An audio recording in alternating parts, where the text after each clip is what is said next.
আজকের এই অতিরিক্ত বিদ্যুৎ বিল এবং লোডশেডিং এর প্রতিবাদে ঝালকাঠির একটি সংগঠনের পক্ষ থেকে এই যে মানববন্ধন কর্মসূচি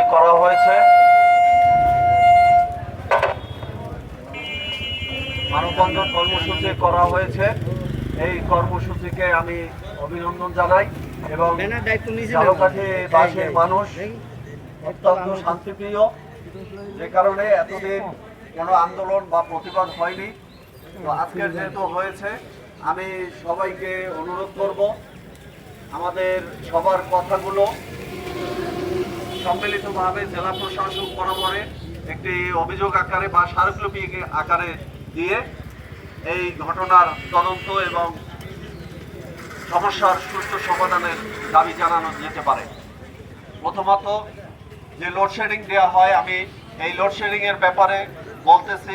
আমি আমার বাসার সামনেই বিদ্যুৎ অফিস, তো যে কারণে আমি এটা মনিটরিং করি। এই লোডশেডিং এর বিষয়ে যেটা করা হচ্ছে, সমবন্টন লোডশেডিং দেওয়া হচ্ছে না। এই নির্বাহী প্রকৌশলীর বাসা হলো পালবাড়ি ফিডারে। এই পালবাড়ি ফিডারের লোডশেডিং কম দিয়ে পুরো লোডশেডিংটা বাকি অন্য সব ফিডারে দেওয়া হচ্ছে, যে কারণে অন্যান্য সব ফিডারে লোডশেডিং বেশি হচ্ছে। এবং এটার প্রমাণ বিদ্যুৎ অফিসের যে লোডশেডিং রেজিস্টার আছে, এই রেজিস্টার যদি জেলা প্রশাসক যে কোনো